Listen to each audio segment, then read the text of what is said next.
আসসালামু আলাইকুম, তোমাদের সকলকে আজকের ক্লাসে স্বাগতম। প্রিয় স্টুডেন্ট, আজকে আমাদের আলোচনার বিষয় চ্যাপ্টার 4 এর এ। সো এটা আমাদের সেকেন্ড পার্ট। হ্যাঁ, এর আগে আমরা পার্শিয়াল ডিফারেনশিয়াল ইকুয়েশনের এই চ্যাপ্টার 4 এর ফার্স্ট পার্টটা কমপ্লিট করেছি। সো সেকেন্ড পার্টে আমাদের বেশ কিছু গুরুত্বপূর্ণ ম্যাথ আছে, আমরা একটু ধারাবাহিকভাবে ম্যাথগুলো বোঝার চেষ্টা করি। সো ফার্স্ট অফ অল আমরা যে ম্যাথটা নিয়েছি সেটা হচ্ছে এইটা। তো আমরা প্রথম ক্লাসে ধারাবাহিক আলোচনায় কিছু বলেছিলাম, সেটা হচ্ছে এখানে খেয়াল করো, সেটা হচ্ছে আমি বলেছিলাম যে r is equal del square z divided হচ্ছে ডেল এক্স স্কোয়ার, রাইট? এটাই তো বলা হয়েছিল, তাই না?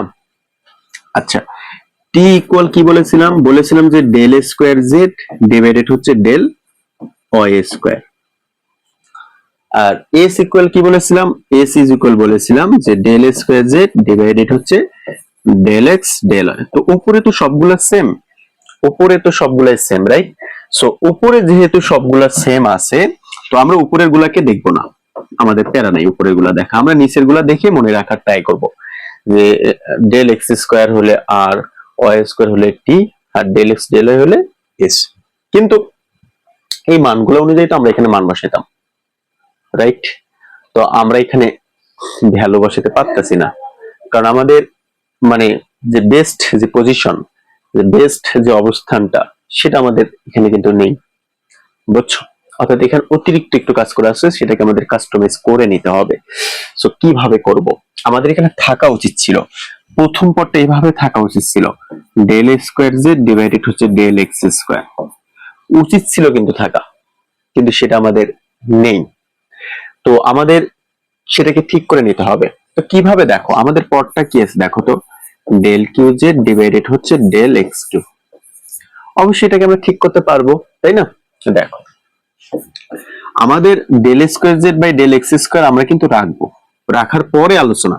তো আমরা এখান থেকে del square z del x square কে রাখলাম, তাহলে উপরে কি থাকলো? উপরে থাকলো কিন্তু শুধুমাত্র একটা ডেল, আর নিচে কি থাকলো? Del x. বুঝছো? এখান থেকে ডেলটা কিন্তু থাকবে, নিচের ক্ষেত্রে কিন্তু ডেল কমন। তো এখান থেকে এক্স স্কোয়ার দুইটা এখানে আছে, আর একটা এক্স থাকে, সেটাকে আমরা অপোজিটে লিখে দিলাম, বুঝছো? তো এখন ডিয়ার স্টুডেন্ট, আমরা বলেছিলাম গত ক্লাসে যে ডেল ডেল এক্স এর মানে হচ্ছে ডি, ওকে? তো যদি del square by del x square পাই, এর মানে কি? দুইটা ডি মানে ডি স্কোয়ার, ওকে? সাথে জেড আছে দিলাম গুণন, আর ডেল ডেল এক্স মানে কি? আরেকটা ডি। সো গুণ করলে আমরা ডিরেক্ট কি পাই? D q Z. তার মানে আমরা প্রথমটুকু বিশ্লেষণ করে দেখলাম যে এইটুকুতে আমরা ভ্যালু কি পাচ্ছি? D q z. এইটুকুর ভ্যালু কি? D q z. কিভাবে হয় আই হোপ বুঝছো। ডিরেক্ট নেক্সট টাইম থেকে ডিরেক্ট বলবা, যেহেতু del q del x q আছে, অথবা হবে কি ডি কিউ। কি বলবা বলো তো? D q. কেন? কারণ del square z del square যখন স্কোয়ার থাকবে তখন ডি স্কোয়ার হয়েছে, রাইট? তার মানে যখন ডেল কিউ থাকবে, ডেল এক্স কিউ থাকবে, তখন আলটিমেটলি হবে ডি কিউ, বুঝছো? তার মানে যখন হবে, সরি, ডেল ফোর, হ্যাঁ ডেল এক্স ফোর, তার মানে অবশ্যই তখন হবে ডি ফোর। সো আমরা কিন্তু পাওয়ারটা দেখেই বলে দিব, নেক্সট টাইম থেকে কি করবো বলতো? পাওয়ারটা দেখেই বলে দেবো যে এখানে ডি হবে না ডি স্কোয়ার হবে না ডি কিউ হবে না ডি ফোর হবে না ডি ফাইভ হবে, হোয়াট এভার যাই থাকুক না কেন, আমাদের জাস্ট পাওয়ারটা দেখবো, আমরা ভ্যালুটা বসিয়ে দিব, ওকে? সো আই হোপ যে তোমরা এটা ক্লিয়ার। তো এখন এই ভ্যালুটা আমরা এখানে আসলে বসিয়ে দিই ডিরেক্ট একদম, বুঝছো? তো আমরা ডিরেক্ট এখানে ভ্যালুটাকে ইনপুট করে দেই, তাহলে এটা হচ্ছে ডি কিউ, সাথে হচ্ছে জেড। আচ্ছা, -4। এখন আসো আমরা এই জায়গাতে খুব সিস্টেমেটিক্যালি মানগুলো বসাবো। সো এখানে ডেল এক্স স্কোয়ার আছে, সো আমরা এখানে একটা ডেল স্কোয়ার রাখি, তাহলে del square by del x square মানে কি বলো তো? D square, right? তাহলে উপরে একটা থাকে ডেল, নিচে থাকে ডেল ওয়াই। তাহলে আমরা গত ক্লাসে বলেছিলাম যে ডেল ডেল ওয়াই মানে হচ্ছে ডি প্রাইম, বলেছিলাম কিনা বলো তো? অর্থাৎ এই পার্টটাকে ভাঙি যদি আমরা, ডেল কিউ জেডটাকে কিন্তু সাইডে রেখে দিতে হয়, তাহলে হয় del x square del y. তাহলে এটাকে ভাঙলে কি হয় দেখো তো, উপরে del x square del x square গুণন উপরে আরেকটা ডেল আছে, আর নিচে ডেল ওয়াই। তো এই প্রথমটুকু মানে কি? ডি স্কোয়ার, আর পরেরটুকু মানে কি? ডি প্রাইম, সাথে জেড আছে, জেডটা দিলাম।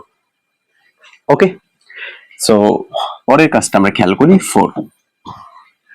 আচ্ছা, এখানে খেয়াল করো, খুব সুন্দর জিনিস। এখানে আমাদের একটা ডেল এক্স আছে না, তো একটা ডেল এক্স এর সাথে একটা ডেল নিব, বুঝছো?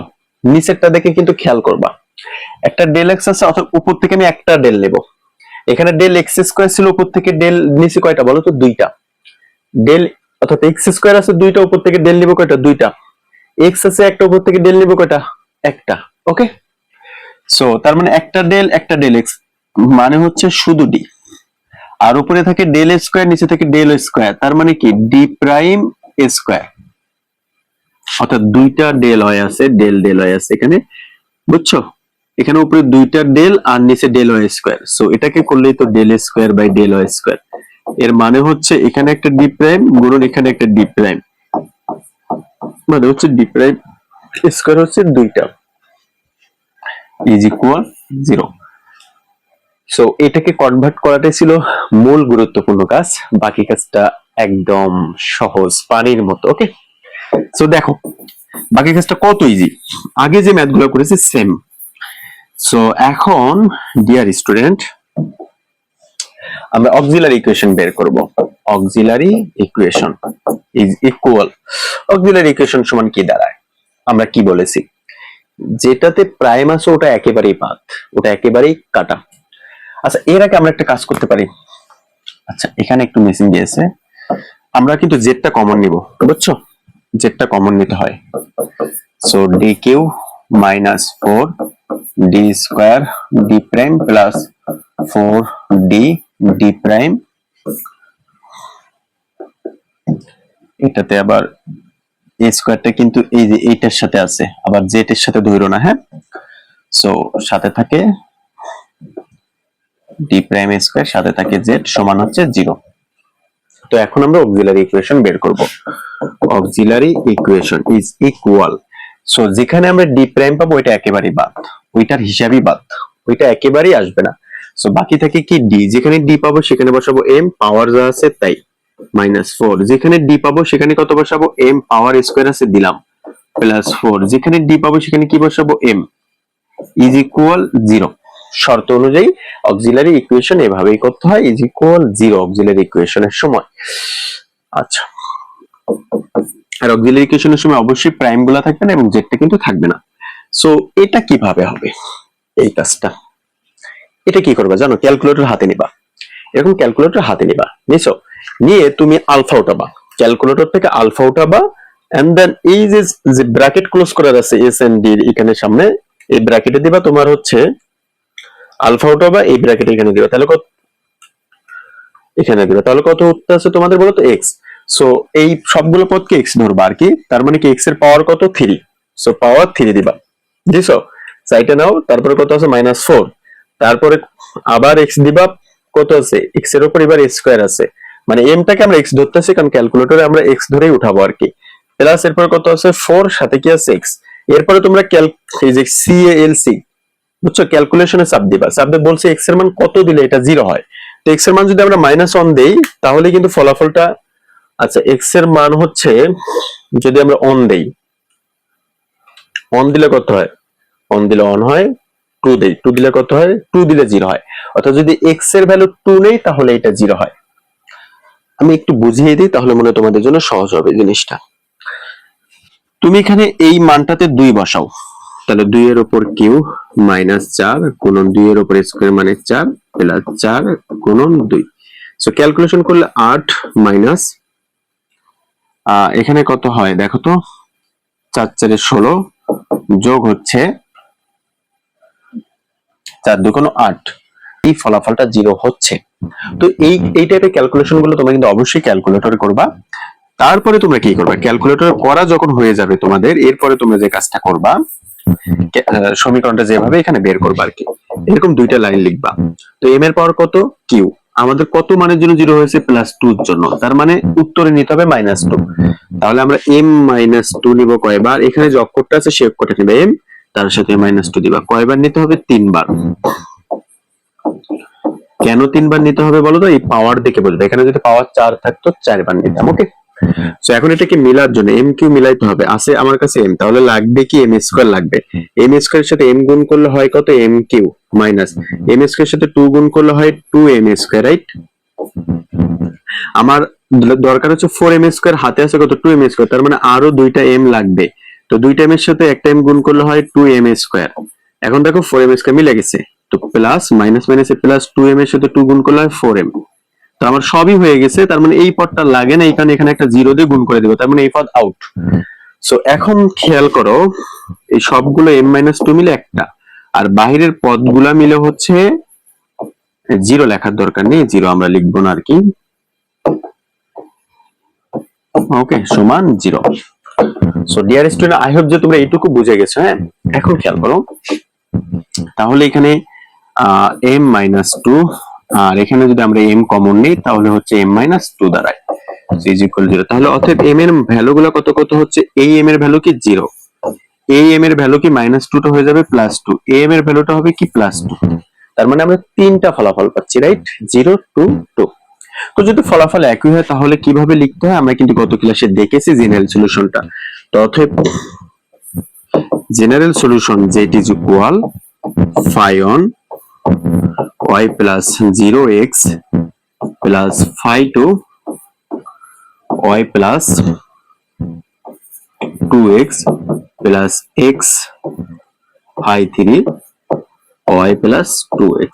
পরের বারে কিন্তু একটা x নিতে হবে, কারণ একই রকম পদ থাকলে পরের বারে একটা x যুক্ত করতে হবে, এরপর আরো একই রকম পদ থাকলে তারপরের বার x স্কয়ার কিন্তু নিতে হবে। এভাবেই আমাদের মূলত কন্টিনিউ হতে থাকে। সো আই হোপ যে তোমরা এই ম্যাথটা খুব ভালো করে বুঝছো। চলো আমরা নেক্সট ম্যাথটা ক্লিয়ার করি। সো এই ম্যাথটাতে খেয়াল করো, আমাদের এটা সমাধান করতে হবে। তো আমাদের ডি আকারে ফরম্যাটটা দেয়া আছে, জাস্ট এখন আমরা কি করব, অক্সিলারি ইকুয়েশনটা বের করব। তাহলে অতএব অক্সিলারি ইকুয়েশন ইজ ইকুয়াল কি দাঁড়ায়, হ্যাঁ দেখি। তাহলে 9 ডিটাকে ধরবো কি m স্কয়ার প্লাস, অর্থাৎ a স্কয়ার ছিল এখানে স্কয়ার, ডিটাকে ধরতো m, তাহলে 24 ডিটাকে ধরবো কি m, আর ডি প্রাইম তো বাদই, প্লাস এখানে শুধু কি থাকে 16 ইজ ইকুয়াল 0। সো এটার কিন্তু মিডল টার্ম হয় না, তুমি খেয়াল করো, কারণ এটা সূত্র হয়ে আছে। কিভাবে বুঝলাম তুমি দেখো, 9 কে 3 বানানো যায় m স্কয়ার, 16 কে 4 বানানো যায় তার উপর স্কয়ার, প্লাস সূত্রে 2 ইনটু a মানে কত 3m, b মানে কত 4। সো এই লাইনটা মানে উপরের লাইনটা, দ্যাটস মিন সূত্র হয়েছে। তো এখন এটা কিসের সূত্র, a প্লাস b হোল স্কয়ারের সূত্র, তাই না বলো? তাহলে 3m plus 4 a square is equal 0। তাহলে আমাদের দাঁড়াচ্ছে যে 3m প্লাস 4 এখানে কয়টা আছে বলো তো? অবশ্যই ফলাফল লেখার সময় কিন্তু এভাবেই লিখবা। আবার এই কাজটা যেন করো না, এই স্কয়ারটা জিরোর কাছে পাঠিয়ে দিয়ে রুট করে দিবা, এটা করা যাবে না, বুঝছো? কারণ তুমি সমাধান বের করতেছো, তো সমাধানের সম্ভাব্য যতগুলা ফলাফল হয় তোমাকে ততগুলাই বের করতে হবে। তো তুমি যদি আগের মতো ভাবো, মিডল টার্মের মতো চিন্তা করো, তখন তোমার সম্ভাব্য যত কম সংখ্যক ফলাফল হয় তুমি সেটা বের করেছো, বাট এখন সম্ভাব্য যতগুলা ফলাফল বের হতে চাই হতে পারে হটেবার। তো এটার জন্য কিন্তু আমি স্কয়ারটাকে দুইটা পদ আকারে লিখলাম, আর আগের ক্ষেত্রে আমরা কি করতাম, স্কয়ারটাকে রুট করে দিতাম, 0 হতো, তো m এর মান বের হতো -4/3, দ্যাটস মিন একটা ভ্যালু পাইতাম আমরা। কিন্তু এখন আমরা ভ্যালু পাবো কয়টা বলো তো, দুইটা। সো এটা হচ্ছে বেশি সম্ভাব্য যতগুলা ফলাফল পাওয়া যায়। তাহলে এই m এর ক্ষেত্রে কত হবে, +4 টা হয়ে যাবে -4, আর m এর সাথে 3 গুণ ছিল সেটা ভাগ হয়ে গেল, সেম ভাবে এখানে -4/3। ওকে, তো দুইটা সেম মান, এখন আমরা লিখি অতএব general solution z is equal phi on y minus 4/3 x plus phi 2 y minus 4/3 x। এটাই ফলাফল না? না, এটা ফলাফল না। কেন? কারণ দুইটা একই রকম পদ, এখানে পরের পদটার সাথে অবশ্যই একটা x অ্যাড করে দিতে হবে। এটা কিন্তু বেশিরভাগেরই ভুল হয়, স্যার কিন্তু এই জায়গাটা খেয়াল করবে তোমার ম্যাথ দেখার সময়, বুঝছো? সো উপরের জায়গাগুলো স্যার খেয়াল না করলে এটা কিন্তু খুব গুরুত্বের সাথে খেয়াল করবে তুমি এখানে x দিছো কিনা, কারণ স্যার দেখছে তোমার m এর ফলাফল কয়টা বেরিয়েছে, দুইটা, এবং দুইটা ফলাফল একই। সো এই জন্য প্রথম পদটা ফাঁকা, পরের পদের সাথে x হবে। এখন ডিয়ার স্টুডেন্ট, আরেকটা কথা বলি, যেটা আমাদের খুব ইম্পর্টেন্ট কথা। সো আমাদের যদি ভগ্নাংশ আকারে ফলাফলগুলো থাকে তাহলে কিন্তু আমরা আরো একটা ভাবে লিখতে পারি এই ফলাফলটাকে কমপ্লিমেন্টারি ফাংশনের ক্ষেত্রে, যেটা আমরা লিখবো জেনারেল সলিউশনকে আর কি। তো যদি আমরা এটাকে, বুঝছো, মানে এই জিনিসটাকে কিভাবে লিখতে চাই, মানে যদি এরকম কি বলে এটাকে তোমার এরকম ভগ্নাংশ আকারে না রাখতে চাই, তাহলে আমরা ফাইটাকে সাই বানাবো। ঠিক আছে, এখন এটা লসাগু করে দেবো 3y মাইনাস 4x প্লাস এখানে যা ছিল তাই 3y মাইনাস 4x, এটি হচ্ছে আমাদের প্রাপ্ত আনসার। তো তোমরা চাইলে কিন্তু উপরে এই আনসারটা ক্লোজ করে দিতে পারো। ওকে, সো আই হোপ যে তোমরা বুঝতে পেরেছো এটা। সো এরপর যে আমরা কি করতে চাই, আচ্ছা এটা শেষ, চলো আমরা নেক্সট ম্যাথে চলে যাই। নেক্সট ম্যাথটা আমাদের কি বলতেছে, এটা আমাদের ম্যাথ দেওয়া রয়েছে, এটাকে আমাদের সমাধান করতে হবে। সো সবথেকে ভালো দিক হচ্ছে ডি ফরম্যাটে দেওয়া আছে, আমরা জাস্ট অক্সিলারি ইকুয়েশনটা বের করব। তাহলে আমরা লিখতে পারি যে auxiliary equation is equal m4 minus 2 mq plus 2m minus কিছু নেই, মানে এখানে on is equal 0। Okay, so এটা আমাদের দেয়া। তো এখন আমাদের এটা সমাধান করতে হবে ডিয়ার স্টুডেন্ট। সো এটা যখন আমরা সমাধান করব তখন দেখো এটা एग्जांपल কততে বলা হচ্ছে বলো তো, 12তে বলা হচ্ছে এই ম্যাথটা। সো এটাকে আমরা কিভাবে লিখতে পারি, খুব আমরা যদি ম্যাথটাকে ইজি করতে চাই আসলে কিভাবে সেটা প্রসেসটা আমরা ফলো করতে পারি আর কি। তো এটা করার জন্য কি হয়, এই ম্যাথটাকে আমাদের দেখতে হবে সেম ভাবে ক্যালকুলেটর নিয়ে দেখতে হবে যে কোন মানের জন্য এই ম্যাথটা 0 হয়, কোন মানের জন্য মানে এর ফলাফলটা 0 হয়। সো ফার্স্ট কাজ হচ্ছে আমাদের সেইটা। তো এটার জন্য আমরা ক্যালকুলেটর হাতে নিব, নিয়ে ভ্যালু উঠাবো। তাহলে আমাদের কি হচ্ছে x to the power 4 minus 2x cube plus 2x minus 1। ক্যালকুলেশনে চাপ দিব কতর জন্য, তো আমরা আবারও প্লাস 2 এর জন্য দেই, দেখি 0 হয় কিনা, না 2 এর জন্য 0 হয় না, তার মানে 1 এর জন্য দেই, 1 এর জন্য 0, অর্থাৎ প্লাস 1 এর জন্য, অর্থাৎ এই জায়গাগুলোতে m এর জায়গায় m এর জায়গায় m এর জায়গায় প্লাস 1 বসাইলে এই পুরো মানটা 0 হয়। তার মানে প্লাস 1 এর জন্য 0 হয়েছে, খেয়াল রাখবা প্লাস 1 এর জন্য এটা আমাদের 0 হয়েছে, তার মানে উত্তর হবে মাইনাস 1, মাইনাস 1 এর জন্য সাথে কি অক্ষর কি m, তার মানে m মাইনাস 1, অর্থাৎ m মাইনাস 1 এইটা হবে এর উৎপাদক। তাহলে অবশ্যই আমাদের কাজ কি এরকম করে লেখা, m মাইনাস 1 কয়টা লিখবো, 4টা।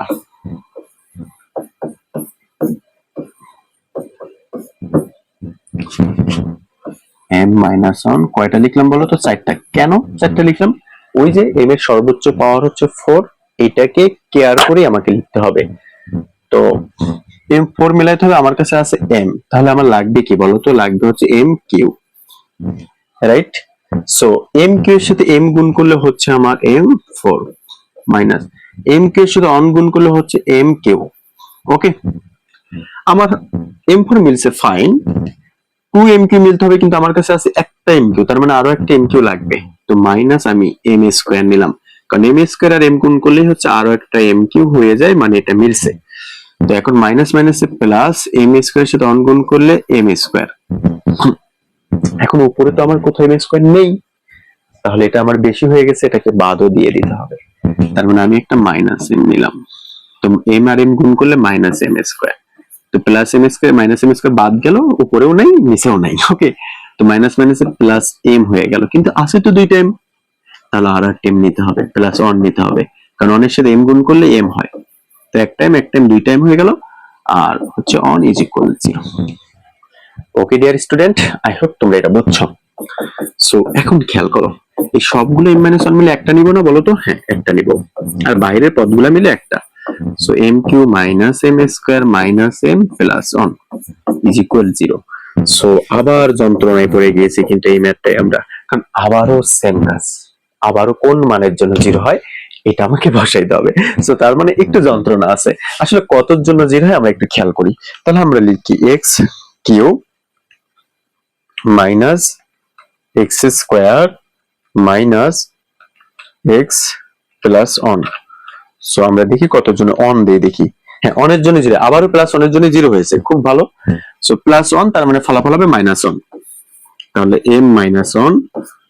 সো m মাইনাস 1 কয়টা লিখবো, অবশ্যই 3টা, কারণ পাওয়ার 3টা আছে, ইজ ইকুয়াল 0। আচ্ছা, সো এখানে লাগবে এম স্কোয়ার, তাহলে এখানে হচ্ছে এখানে কিন্তু তোমরা একটা লাইন বেশি করে লিখবা, বুঝছো?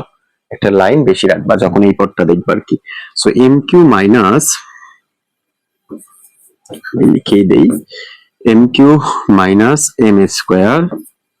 ওকে, so m q minus m square এখানে আমরা কত নিতে পারি? মাইনাস ওয়ান নিতে পারি। সো মাইনাস ওয়ান নিলাম, তাহলে কি মাইনাস ওয়ানের সাথে এম গুণ করলে হচ্ছে কি minus m, minus minus plus one. তার মানে আমাদের সবগুলো পদ হয়ে গেছে, মিলে গেছে দেখো। তো এখানে জিরো দিয়ে দেই, তাহলে এটা জিরো, মানে আমাদের যেহেতু পদ নেই অতএব এটা জিরো, তার মানে উপরেও মানে কিছু নেই, নিচেও কিছু নেই, বুঝছো? সমান জিরো, অর্থাৎ এটার সাথে জিরো দেওয়ার উদ্দেশ্য হচ্ছে যেহেতু আমাদের উপরে মিলে গেছে এটা লাগতেছে না, অর্থাৎ সেটা জিরো। তো আমাদের হচ্ছে এখানে এম মাইনাস ওয়ান, এখানে হচ্ছে এম মাইনাস ওয়ান, আর বাইরে থাকে m square minus one is equal zero. আচ্ছা, প্লাস জিরো কিন্তু আমি লিখলাম না, ঠিক আছে? তো ডিয়ার স্টুডেন্ট, এখন খেয়াল করো, এম মাইনাস ওয়ান এখানে থাকে, এখানে হচ্ছে এম মাইনাস ওয়ান থাকে, আর এখানকারটা তুমি দেখো এম স্কোয়ার মাইনাস ওয়ান আছে, রাইট? সো এটাকে আমরা কি করতে পারি? এটাকে দেখো তো এরকম করা যায় কিনা? অবশ্যই করা যায়, তাই না? কিভাবে? কারণ এটা তো সূত্র হয়েই আছে, এম মাইনাস ওয়ান, সো এখানে হচ্ছে একটা এম প্লাস ওয়ান আর একটা হচ্ছে এম মাইনাস ওয়ান। তো এম এর সম্ভাব্য ফলাফল গুলো আমরা কি কি পাচ্ছি? এম এর সম্ভাব্য ফলাফল গুলো তুমি দেখো, মাইনাস ওয়ান হয়ে যাবে প্লাস ওয়ান, মাইনাস ওয়ান হয়ে যাবে প্লাস ওয়ান, মাইনাস ওয়ান হয়ে যাবে প্লাস ওয়ান, প্লাস ওয়ান হয়ে যাবে মাইনাস ওয়ান, এইগুলা পাচ্ছি, তাই না? আচ্ছা, তো এখন আমরা জেনারেল সলিউশনটা লিখবো, খুবই ইজি দেখো। So general solution Z is equal phi on y plus on x plus phi 2, অবশ্যই তার সাথে একটা x হবে কারণ পরের পদ তিনটা পদ একই। So phi plus on x plus x square phi 3 y plus on x, আরো একটা পদ আছে যেটা আলাদা, যেটার জন্য আমাদের কোনো টেনশন নাই, শুধু phi 4 দিয়ে দিব, plus phi 4 y minus on x, অর্থাৎ এই পদ সাথে একটা x। সো এটাই হচ্ছে আমাদের প্রাপ্ত আনসার। সো ডিয়ার স্টুডেন্ট, আশা করি যে তোমরা এটা ক্লিয়ার। চলো আমরা নেক্সট ম্যাথটা বোঝার ট্রাই করি। এটা এই ম্যাথটা খুবই ইজি একটা ম্যাথ, কিন্তু খুবই গুরুত্বপূর্ণ। এটা তোমাদের জন্য এবছর ভেরি ভেরি ইম্পর্টেন্ট, বুঝছো? সো দেখো এটা আমরা ট্রাই করি। তো প্রথমেই বলছি ডেল এর পাওয়ার 4 দ্যাটস মিন হবে d4, এটা বলে দিয়েছি আগে, হ্যাঁ? সো তার মানে d প্রাইম 4 সাথে থাকবে z ইজ ইকুয়াল 0। প্রাইম কেন হলো? কারণ y এর জন্য প্রাইম, আর x থাকলে কোনো প্রাইম নেই, তাহলে হবে d4 minus d prime 4, z কে কমন নিলাম ইজ ইকুয়াল 0। সো এখন আমরা অক্সিলারি ইকুয়েশনটা লেখার ট্রাই করি। সো অক্সিলারি ইকুয়েশনটা কি হয়? এখানে m4 আর এখানে হয় -1, কারণ আমি তো প্রাইমের পদ নিতে পারবো না, জাস্ট তার সহগটা নিতে পারবো যদি কোনো কিছু না থাকে, এটা। তো দেখো এখন এখানে কিন্তু আমাদের সূত্র হয়, দেখো তো এই সূত্রটা হয় কিনা, আমি তুমির যে সূত্রটা, আমি এবং তুমি, বুঝছো? এটাকে করলে সো প্রথমে আমি লিখবো আমি মানে প্লাস, এরপরে লিখবো তুমি মানে মাইনাস, ঠিক আছে? Okay, so dear student, I hope যে তুমি এটা ক্লিয়ার। হ্যাঁ, জাস্ট এটাকে ভাঙছি আর কি, m4 কে ভাঙছি, কারণ আমরা দেখতে পাচ্ছি মাঝখানে মাইনাস থাকলে আমি তুমি সূত্রটা যে মোস্ট ফেভারিট যে সূত্র সেটা কিন্তু হয়ে যাচ্ছে। সো এখন আমরা ভ্যালুগুলোকে ইন্ডিকেট করি। ভ্যালুগুলোকে ইন্ডিকেট করার আগে এখানে আরেকবার সূত্র হয়েছে, সেটা আমরা আরেকবার ফলো করি। m স্কয়ার প্লাস 1, এখানে খেয়াল করো এখানে যেটা হয় যে m স্কয়ার মাইনাস 1 স্কয়ার হচ্ছে, তাই তো, সমান 0। তো পরের পদটা আমরা দেখি, m স্কয়ার প্লাস 1 আর এখানে হচ্ছে m প্লাস 1 m মাইনাস 1, তাই তো, সমান 0। সো এখানে এখন m এর ভ্যালুগুলো বের করব। সো m এর এই জায়গার ভ্যালুগুলো খুব ইজিলি বের হয়, -1 হবে +1, +1 হয়ে যাবে -1, কিন্তু এখানকার ভ্যালুটাতে একটু প্রবলেম হয়, আমি একটু সাইডে করে দিচ্ছি আর কি। আমাদের হাতে আছে m স্কয়ার প্লাস 1 সমান 0, তো তো m স্কয়ার প্লাস 1 টা হয়ে যাবে কি মাইনাস 1 হয়ে যাবে না বলো তো? আচ্ছা, তাহলে m সমান প্লাস মাইনাস রুট ওভার কি মাইনাস 1। তো m সমান রুটের ভিতরে যদি কখনো কোনো ঋণাত্মক মান থাকে তুমি ক্যালকুলেটরে দাও, সেটা অবাস্তব দেখাবে, ম্যাথ ইরর দেখাবে। দ্যাটস মিন সেটা হচ্ছে কি বলতো, কি সেটা কি বাস্তব সংখ্যা? না, সেটা হচ্ছে অবাস্তব সংখ্যা, বুঝছো? সো সেটা তো আমরা এই সংখ্যাগুলোকে কিভাবে লিখি? প্লাস আই আর হচ্ছে মাইনাস আই দ্বারা লিখি। যেগুলা বাস্তব সংখ্যা না সেগুলাকে কিন্তু আমরা এই প্লাস আই এবং মাইনাস আই দ্বারা লিখে ফেলি। তো তার মানে এখানে আরো দুইটা পদ, একটা হচ্ছে প্লাস আই আর একটা হচ্ছে মাইনাস আই। তো আমাদের চারটা ফলাফল, তো আমাদের ফলাফল হবে চারটা, আমরা লিখি। সো অতএব general solution z is equal phi on y plus on x plus phi 2 y minus on x plus phi 3 y plus ix plus phi 4 y minus ix। এটি হচ্ছে আমাদের প্রাপ্ত answer. So dear student, I hope তোমরা এটা clear. So এখন দেখো আমরা আরো একটা গুরুত্বপূর্ণ ম্যাথ সমাধান করি, আজকের সর্বশেষ ম্যাথ এটা। সো কত ইজি এই ম্যাথটা, তাই না? এটা এখন তোমাদের কাছে ইজি এবং বইয়ের চ্যাপ্টার 4 এর শেষ ম্যাথ। তো যেহেতু ডি ফরম্যাটে দেয়া আছে, আমরা জাস্ট অক্সিলারি ইকুয়েশনটা বের করি। তাহলে m3 4m square plus 4m is equal 0।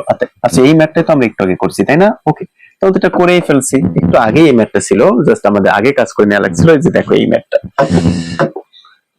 প্রথম ম্যাথই মনে হয় এটা ছিল, মেবি। হ্যাঁ, m3 4m square plus 4m, তাই না? পাশে যাই। হ্যাঁ, এটাই সেম ম্যাথ ছিল, অর্থাৎ ম্যাথ নাম্বার 1টাই ছিল এটা।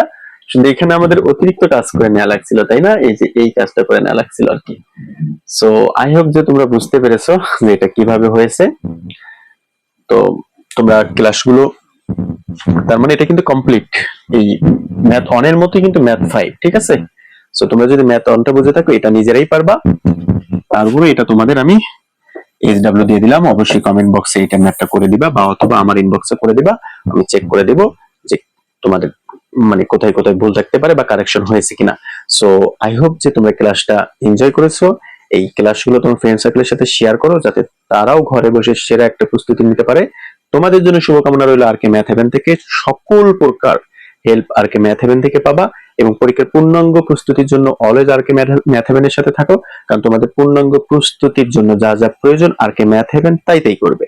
সো আজকের মতো এটুকুই, ধন্যবাদ।